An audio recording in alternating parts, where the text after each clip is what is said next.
What can you say in English if you're having a conversation and you want to talk about something else? You want to change the subject. Maybe you're bored, or you want to talk about something more relevant to you. We'll show you how you can do this on this episode of Aprender Inglés with Reza and Craig.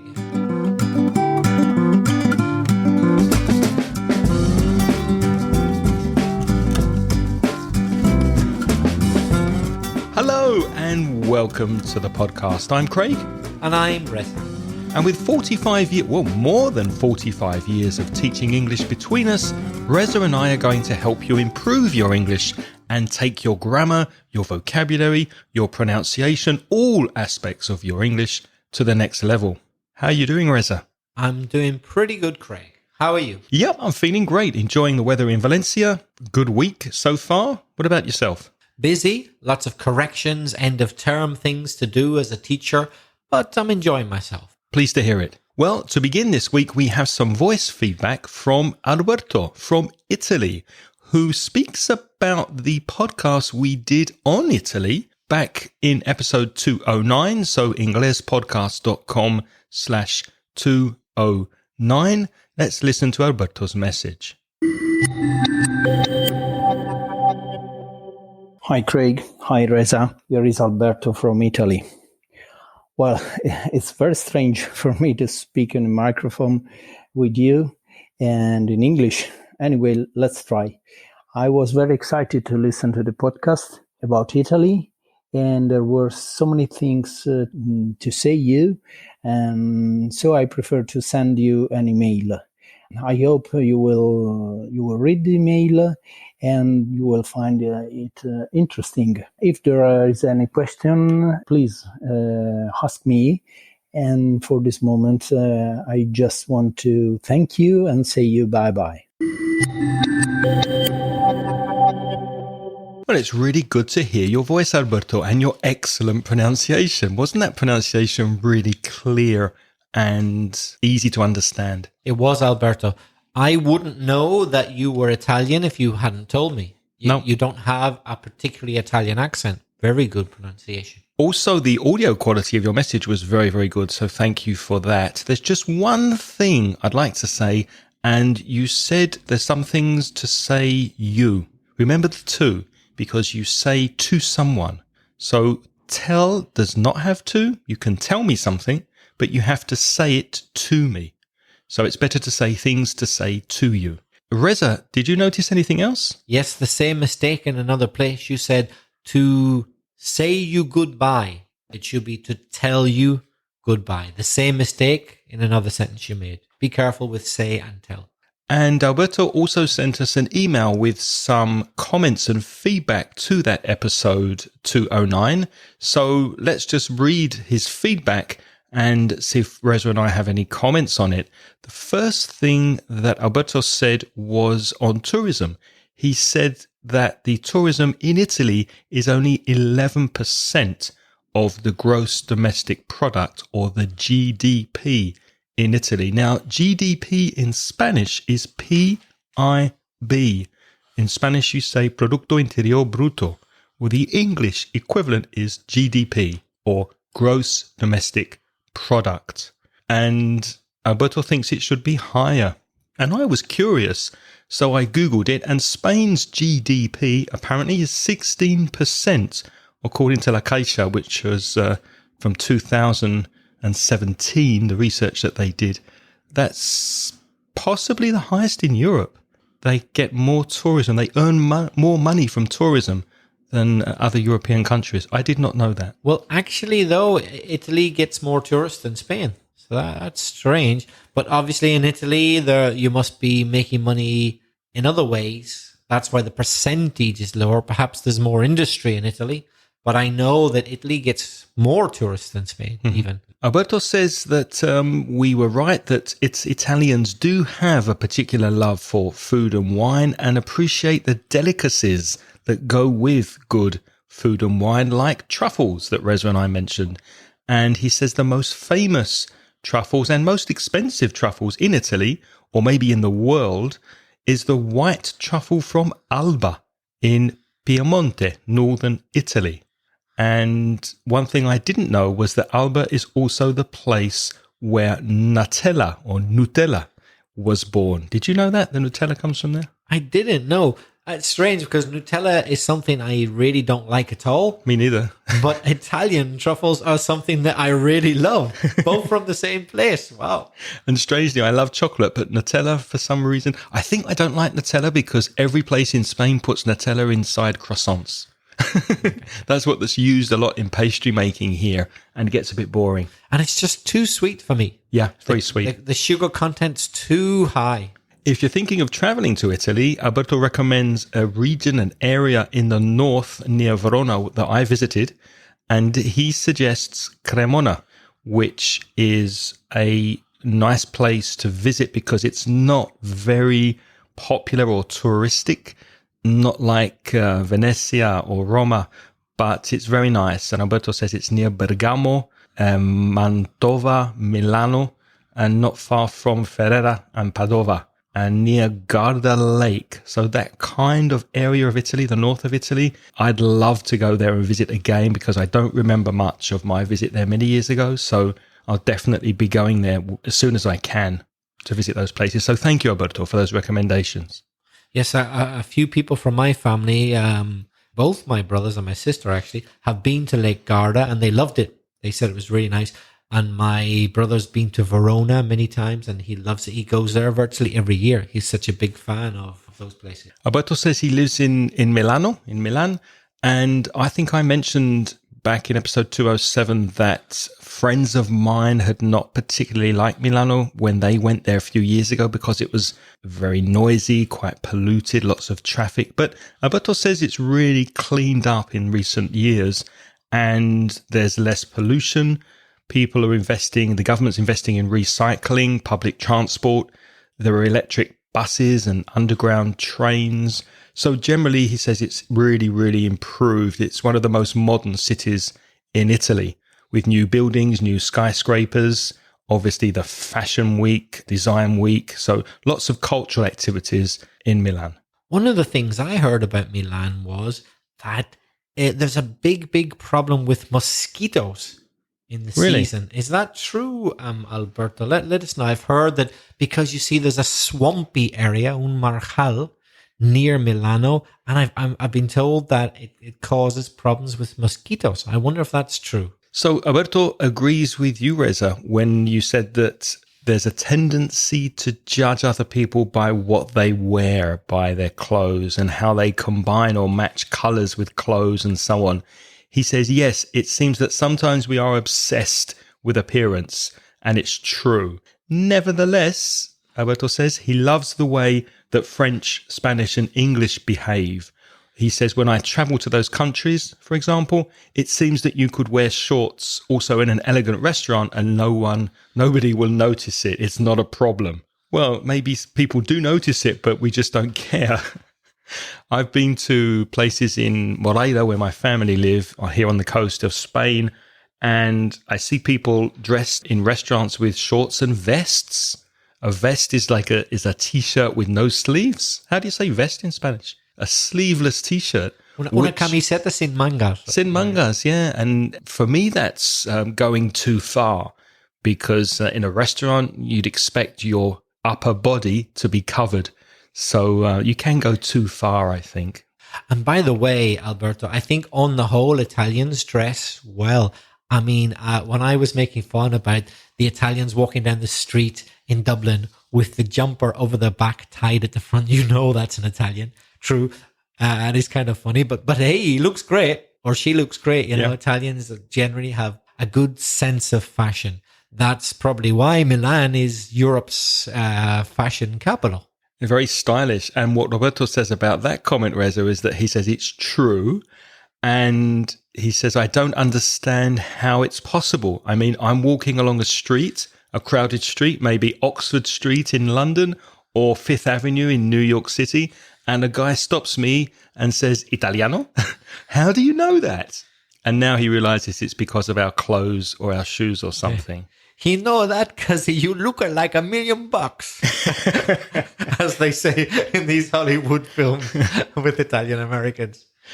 And regarding our comment on politics in that episode, Alberto says, in Italy, we use the idiomatic expression estendere un velo pietoso, which translates in English to spread a pitiful veil over politics and in politicians. And Alberto finishes with a final comment. Finally, just a few words, but I care a lot about the mafia. It's a real shame that one of the most known aspects regarding Italy in the world is the mafia, but it's true. Maybe you remember the terrible summer in 1992 when Giovanni Falcone first and then Paolo Borsellino were killed, together with many other people, by two terrible bombs. They were Italian judges, famous judges, who were fighting against the mafia, and they died for their work and their belief. You remember that, don't you? I do. I remember it well. And I remember the names because it was the first time really outside Italy anyway that we heard about people seriously tackling, that's fighting with, tackling, tackling the mafia. And of course, they were killed for it. And so it was a big story all over the world, I think, really. And obviously, the mafia do still exist. Otherwise, they wouldn't have been killed. So it is a sad, hidden aspect of Italian life. But maybe people shouldn't be so obsessed with the Italian mafia, because these days, virtually all countries in the world have their own mafia now. There's the Chinese Hong Kong mafia. There's the Japanese Yakuza mafia. Eastern European countries, they all have their own mafia, famously Bulgaria, Russia, Ukraine. But, it seems that the Italian mafia is the oldest kind of global one, let's say. They went global. They have power in the United States and other countries in the world. Maybe that's why the Italian one's the most famous. I don't know. What do you think, Craig? Yeah, no, I agree. And you shouldn't feel bad, Alberto. I think Italian mafia has been popularized by films and books and popular culture. So through Hollywood and the cinema, then it's very much this popular connection with Italy. But as Reza said, there's mafias in most countries these days, unfortunately. If anybody's interested, I put a link to a newspaper picture and article about the two judges that Alberto mentioned who were murdered. If you want to find out, you can follow the link.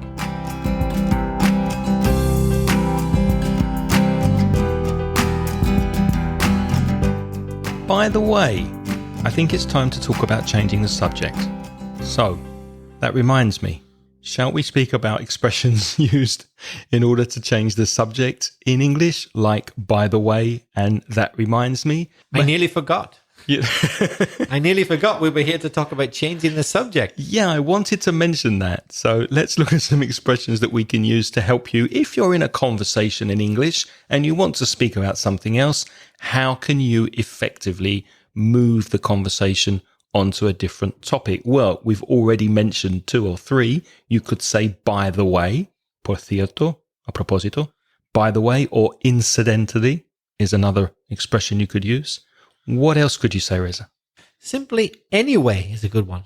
But be careful how you say that. Sometimes people use the word anyway simply to change the subject, and that's it. But if you say it in a certain way, it can be like a polite way of saying you're bored. If you just say, anyway, let's talk about blah, blah, blah, that's okay. But if you say, anyway, kind of like that, you're like saying, look, you're boring me. That's why I'm going to change the subject. So be careful with your intonation when you say the word anyway. I think with most of these expressions, you'd have a higher pitch in your intonation. The next expression is, I wanted to mention. I wanted to mention. So I probably wouldn't have flat intonation with that. I wanted to mention. I would start very high and say, I wanted to mention, and then I'd begin, well, I wanted to mention. Or you could say, we need to talk about, for example, we need to talk about Italy. Or, oh, I wanted to tell you the news I just heard. Yeah, that kind of seems like you've just remembered something. You think, oh, I wanted to tell you. You can add the word oh, even if you haven't just remembered. You can pretend, that means fingir, that you've just remembered. It's a good way of changing the subject. So imagine really you've been wanting to change the subject for 5 minutes. This often happens to Craig, but I'm talking and I won't stop. So he really wants to change the subject. So he can just say, I wanted to tell you, but actually he thought that 5 minutes ago. But by saying, it sounds more spontaneous, like it just occurred to him. Yeah. So it's a polite way of getting in and interrupting. And a similar expression to I wanted to tell you is before I forget. So while Reza's speaking for 5 minutes, at the end I could say, Reza, before I forget, let me just tell you, and then I change the subject. However, if Reza's speaking about something that's connected even slightly to what I want to speak about, I could say, it's funny you should mention that, Reza. It's funny you should say that.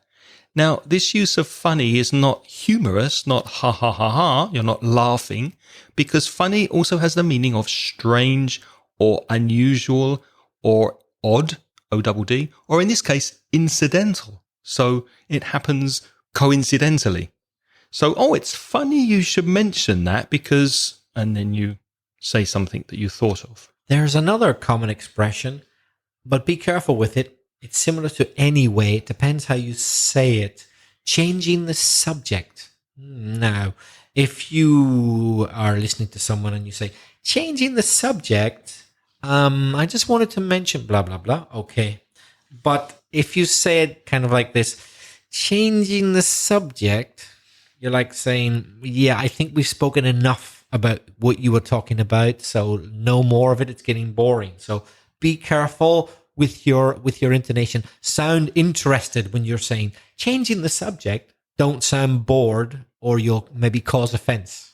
And again, if you're speaking about something like money, let's say, and you have a story that's related to it, you could use the expression speaking of. For example, we're speaking about the cost of things or how much we pay for something. And I could say, speaking of things becoming expensive, I paid €2 for an avocado yesterday.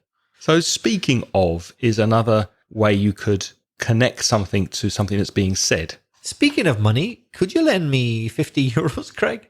It's funny you should mention that because I don't have anything in the bank at the moment. Well, speaking of banks, my bank said to me, either I pay them the €50 I owe them or they're going to perhaps throw me out of my house. Are you sure you can't lend me just a little bit, Craig? So, what are you doing this weekend? I see. He's changing the subject. So you can use so to change the subject, but you have to, often you make it a long sound. So not just so, but so, and then you change the subject. So how do you feel about going out after work? Or so what are you doing this weekend? Or moving on is another one. Moving on and so can be used to change the subject because it could be a delicate subject. It could be embarrassing. For example, imagine you're in the process of getting divorced. And I say, well, what's the latest news with your husband or wife? And you say, so changing the subject. Or so let's talk about, or moving on. Did you see the match the other day? So it can be a way of saying, look, I don't really want to talk about this. It's embarrassing for me or boring or I'm sick of it. But also we use moving on in business meetings because time's money in business. And once you've talked enough about something, well, you shouldn't waste time hanging about. So you talk about a topic, blah, blah, blah, blah, blah, blah. And then when you've said everything you need to say, moving on, it's time to talk about the share price of the company. Now, how can we improve that? Yeah, you often use moving on when there's an agenda, when there's a list of things to talk about. And Reza and I often use moving on in this podcast to go to a different topic. So we'd say, moving on, let's talk about grammar now. Another one, perhaps a bit more formal, is turning to, imagine the meeting we've been talking about the share price. So we talk about the price of the shares, blah, blah, blah, blah. I say, turning to our business plan for next year, blah, blah, blah, blah, blah. We talk about that. Now, moving on to profit rates, blah, blah, blah, blah, blah. There are extremely useful expressions to use in business meetings, especially as Craig said, when you've got to go through points of order, a list of things, and you don't want to waste any time.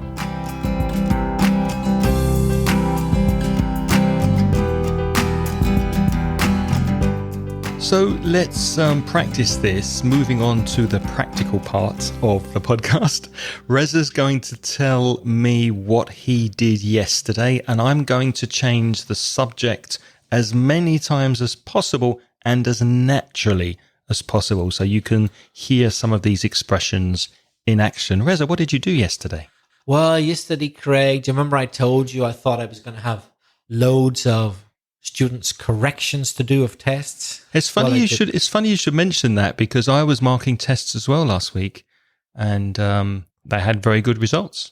Ah, what a coincidence, because my students have improved as well. I wonder if it's the time of year, or are we getting soft in our old age? What do you think? Well, speaking of work, did I tell you that I've been given an extra class next term? No? Wow. What level is it? It's a B2 level, yeah. What else did you do yesterday? I went to Mercadona, the supermarket, and I bought some household products. I bought some toilet roll. I bought some toothpaste. I may have bought a tin of tuna. By the way, our Mercadona's closed down. Oh, wow, that's a pity. Yeah. That's a pity. Sorry, what else did you buy? Well, hold on. Speaking of places closing down, you know that restaurant I really like in my neighborhood that I brought you to? Mm-hmm. It's the last week this week. At the end of the week, they're moving to a different neighborhood. That's sad, isn't it? Yeah. Oh, before I forget, it's my birthday soon. I'd like to invite you out for a meal. Oh, thanks very much. You're welcome. Moving on, did I tell you that I'm seriously thinking of getting my flat done up? You're not. Yeah. Really? Yeah. I don't believe you. Yeah. When are you going to start? The flat. Yeah. I don't know about the start dates, but have you noticed the sun's just come out from behind that cloud? Isn't that nice? Speaking of doing up flats, do you have the name of a good builder? And no, do you know anybody? Yeah, I might be able to pass on a couple of addresses to you. Oh, I'd appreciate that. Speaking of builders, or speaking of building, I see they're putting up a new block of flats just around the corner from here. Do you know anything about that? No, I didn't know that. Oh, yeah. They've done about half the work already, I'd say. Oh, before I forget, we need to talk about the next time we're meeting to podcast. Can I just mention that we may have to change the dates? I know I said Tuesday, but it might have to be Wednesday. Oh, that reminds me, I can't see you next Wednesday. Ah, okay. Well, forget about that. Well, moving on, what's for lunch? Well, we need to talk about the food because I haven't actually prepared anything. So, maybe we could go out for a meal. We could try that new restaurant you mentioned the other day. It's funny you should mention that because there's a very good restaurant that's just opened up here on the beach. So those are a few ways that you could use these expressions in a almost normal conversation. We hope that's helped you with those expressions. Also, sometimes what happens to me is that I'm listening to a conversation that's a bit boring for me, maybe because I don't know a lot about the subject and I don't really feel I'm contributing to the conversation. So it's possible to stay around the subject, but lead it in some way more to where you can contribute more and develop the conversation. Let me give you an example. Imagine that a friend is speaking about yesterday's football match, which happens to me sometimes. Now, I like football, but I don't know a lot about football, and I can't really speak knowledgeably about football, especially if I didn't see the football match that my friend's talking about. But I could ask a question like, have you always been interested in football, for example? Or do you play? Did you used to play football? So I'm keeping on the same topic, but I'm asking questions to guide the conversation more into my comfort zone. I could say, what else did you do apart from watch the match yesterday? What did you do before you watched the match? Where did you watch it?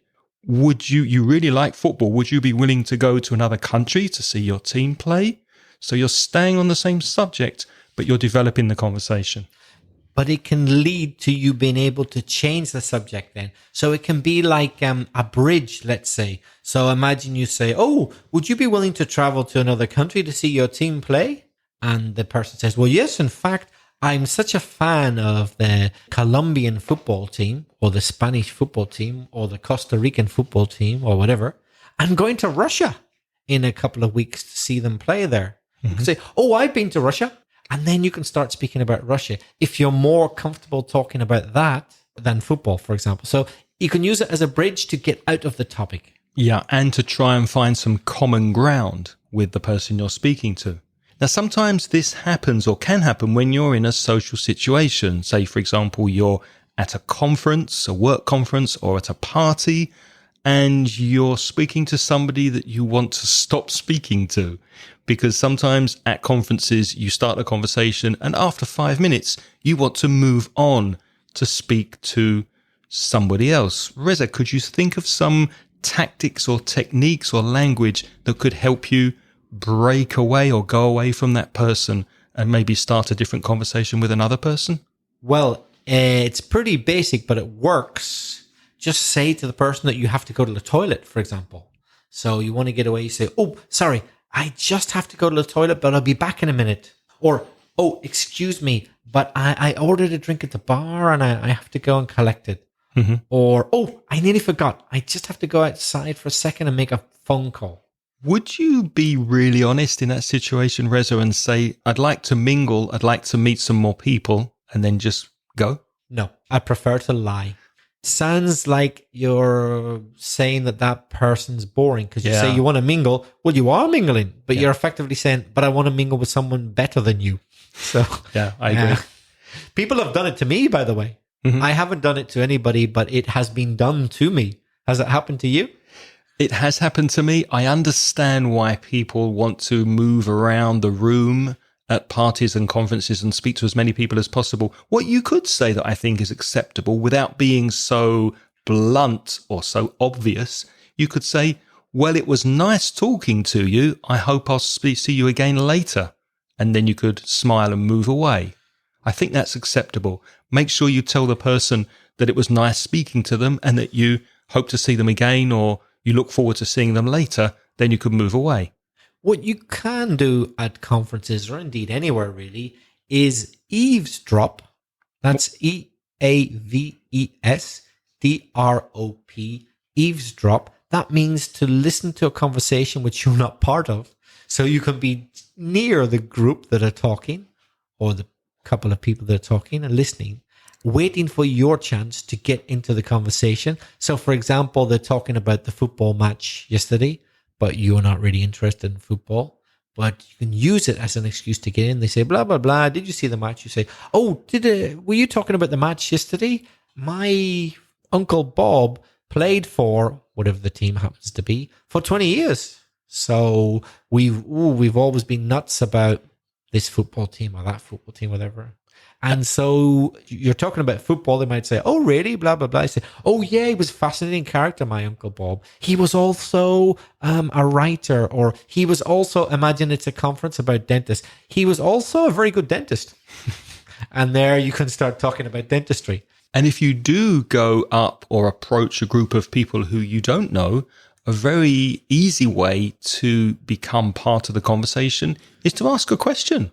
Just ask a question connected to what you're hearing, what the people are speaking about, and then you would be included in the conversation. It's not necessary to go up and introduce yourself, although you can say, hi, I'm Craig, or hello, my name's Craig. Nice to meet you. Shake hands. Or you could just listen for a few minutes and then ask a question at an appropriate time. Make sure you smile, by the way. It's very, very nice to go up to a group of people and just smile and look friendly.